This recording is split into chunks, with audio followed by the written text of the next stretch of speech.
ኣብታ እንነብረላ ዘለና ዓለም ኩሉ ተነጋሪ ውሕዳት ግና ኣድመፅትዮም እስኪ ክንደይ ሰባት ኢኹም ብናይ ካልኦት መልሓስ ዝቆሰልኩም ሓቅነት ምሳኹም ኮይኑ ምነጋር ብዘይምኽኣልኩም ውሽጥኹም እናሓረረ ስቑኢልኩም ዝተቐመጥኩም ክንደይ ሰባት ተኣኽሉ ኢኹም ፍልጠት ሃልይኩም ምግላፅ ከምኡውን ምንጋር ብዘይምኽኣልኩም ከም ዘይትፈልጡ ዝተቖፀርኩም ክንደይ ተኣኽሉ ኢኹም ንዘይሰምዑ ሰባት እንታይ ኣዛሪኑኒ ኢልኩም ገዲፍኩሞ ስቕ ዝበልኩም ኮይኑ ግና ኩላሕና ሓደ ነገር ይተርፈና ናይ ምንጋር ክእለት እዚ ናይ ምንጋር ተኽእሎና እንተማዕቢልና ሰባት ብቐሊሉ ይሰምዑና ካብዚ ተበጊስና ሰባት ንሕና ምንጋር እንተጀሚርና ህድ ኢሎም ምድማፅ ይጅምሩ ስለዚ እዞም ሰባት ብቐሊሉ ሓሳባትና ይርድኡና ትኽክለኛ ተናጋሪ እንተመፅዩ ዓለም ስቑያ ትብል ናይ ሎማዓልቲ ቪድዮ ሰባት ክዛረቡ ከለዉ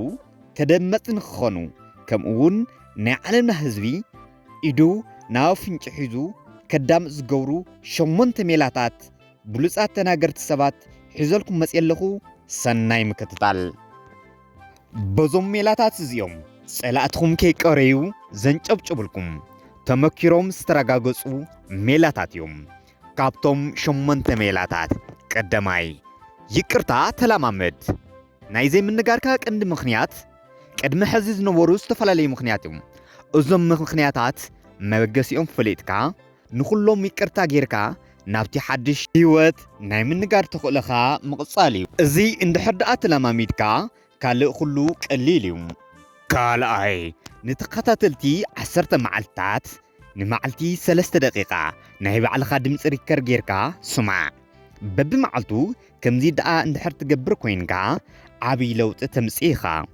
በብመዓልቱ ብተደጋጋሚ ሪከርድ እናገበርካ እቲ ድምፂ ናይ ባዕልኻ ምስቲ ኣእምሮኻ ተለማመዶ እንድሕር ደኣ ምስቲ ኣእምሮኻ ኣላማሚድካዮ ናይ ምንጋር ክእለትካ ቀስ ብቐስ እናወስኸ ይኸይድ ብተወሳኺ ዓርሰ እምነት ይውስኽ እዚ ሜላ እዚ ተግባራዊ ጌርካ ካብ 4 ክሳብ 5 መዓልቲ ኣብ ዘሎ ተኣምራዊ ለውጢ ተምጾ በዚ ሜላ እዚ ብሉፅ ተናጋሪ ምግባር ይከኣል እዩ ክትናገሩ ትደልዩ ወይ ከዓ ተደመጥቲ ክትኮኑ ትደልዩ ሰባት ሎማዓልቲ ጀምሩ ተናጋሪ ንኽትከውን ተደሊኻ ብምንጋር ጥራሕ እዩ ዝጅምር ሳልሳይ ክትናገር ከለኻ ቀስ እናበልካ ተዛረብ ክትናገር ከለኻ እናበልካ ካብ ትዛረብ ኣብቲ ማእኻል እናዕረፍካ ተዛረብ እንድሕር ደኣ እናበልካ ትዛረብ ኮይንካ በቶም መድመፅቲ ሰባት ዓርሰ እምነት ከም ዘይብልካ ብዛዕባ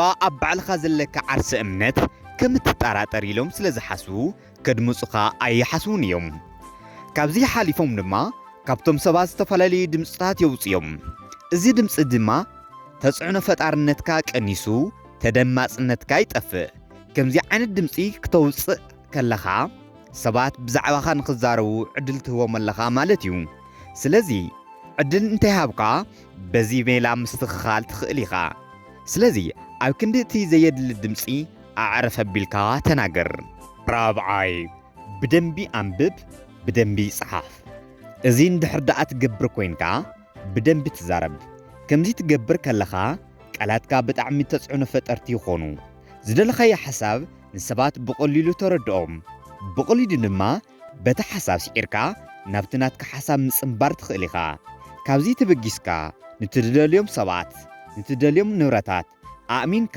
ናብቲ ዝደለኻዮ ብቐሊሉ ምምፃእ ትኽእል ኢኻ ካብ ዓርስና ተበጊስና ንካልኦት ሰባት ክነድምፆም ንደሊ ጥዑማት ቃላት ንዘለዎም ሰባት እዮም ሓምሻይ ኣእምሮኻ ብጥቕስታት ከምኡውን ብኣባሃህላታት ክሓስብ ግበር ኣብቲ ግዜ እዚ ድማ ዓለም ንኣኻ ብቐሊሉ ትሰምዐካ ጸሓፍቲ ዝዛረቦም ኣባሃህላታት ድማ ብደንቢ አንብብ ከምኡውን ኣባሃህላታት ኣእምሮኻ ምልኣዮም ሓደ ቃል ክትዛረብ ከለኻ ድሕሪ ዝተወሰነ ዓብዪ ኮይኑ ትረኽቦ እቶም ካልኦት ሰባት ኣሽምባንዶ ክትዛረብ ከለኻስ ዘረባ ምስ ኣቋረፅካ እውን እቲ ናትካ ሓሳብ ኣብቲ ናቶም ኣእምሮ ብተደጋጋሚ እዩ ዝመላለስ ስለዚ ብርቱዕ ተናጋራይ ንምዃን ኩሉ ግዜ ናይ ብሉፃት ሰባት ዓለምና ዝበልዎም ኣባሃህላታት ከምኡውን ጥቕስታት ኣብ ርእስኻ ክትሕዝ ኣለካ ብተወሳኺ ድማ ብሃይማኖት ዝተመልኡ ጥቕስታት ወሰንቲ እዮም።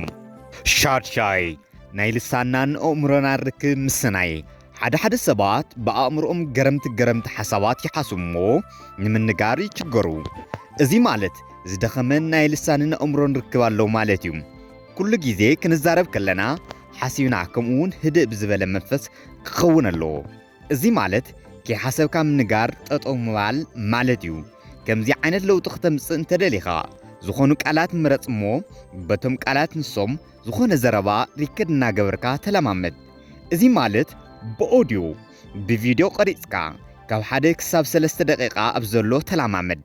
ብርግጽ ኣብቲ መጀመርያ ኣከባቢ ኣቸጋሪ መሲሉ ይረአየካ እዩ። ኮይኑ ግና ድሕሪ ዝተወሰነ ግዜ ገረምቲ ዝኾኑ ሓሳባት ካብቲ ናትካ ኣንደበት ክወፅእ ትምልከት። በዚ ኣንደበት እዚ ድማ ትግረም። ብጣዕሚ ትሕጎስ እሞ ድሕሪ ዝተወሰነ ግዜ እናማዕበለ ይኸይድ። ኣብዓይ ኣዋፃፃ እስትንፋስካ ከምኡውን ናይ ሰውነትካ ምንቅስቓስ ተመልከት። ናይ ሰውነትካ ምንቅስቓስ ካብቲ ተውፅኦ ድምፂ ንላዕሊ ተጽዕኖ ኣለዎ። እቲ ትገብሮ ምንቅስቓስ ነቲ ቦታ ዝምጥንን ክኸውን ኣለዎ። ነቲ ቦታ ዘይምጥን እስትንፋስ ምቁጣብ ግን ኣገዳሲ እዩ። እነውፅኦ ድምፂ ምስቲ ንገብሮ ምንቅስቓስ እንድሕር ዘይተናቢቡ ካብቶም መድመፅቲ ሰባት ምስልቻው የጋጥም እዩ። ሻሙናይ ድምፅኻ ብዝጥዕም መልክዑ ምውፃእ ተለማመድ። እስኪ ብደንብ ዝናገሩ ሰባት ተመልከቱ። ዝኾነ ዝደርፉ ወይ ከዓ ግጥሚ ዝገጥሙ ሰባት ክንርኢ ከለና ድምፆም ብዝጥዕም መልክዑ ሃኒፆም እዮም ዘውፅዎ። ኣብ መወዳእታ ክብለኩም ዝደሊ እንተሃለወ ወዲ ተባዕታይ እንተኾይኑ ብናይ ወዲ ተባዕታይ ድምፂ፣ ጓል ኣንስተይቲ ኮይና ድማ ብናይ ጓል ኣንስተይቲ ድምፂ ክንጥቀም ኣለና። ድምፅና ናይ ባዕልና ብዝመስል መልክዑ እንተተጠቕምናሉ ኣዝዩ ጥዑም ይኸውን። ከምኡውን ብኻልኦት ሰባት ተቐባልነት ክህልወና ይኽእል። ኣብ መወዳእታ እዚ ቻነል ቤተሰብ ንዝኾንኩም ላይክ፣ ሸር፣ ኮሜንት ከምኡውን ናይ ደወል ምልክት ጠውቑ። ሓደሽቲ ንዝኾንኩም ድማ ሳብስክራይብ ግበሩ። ሰላም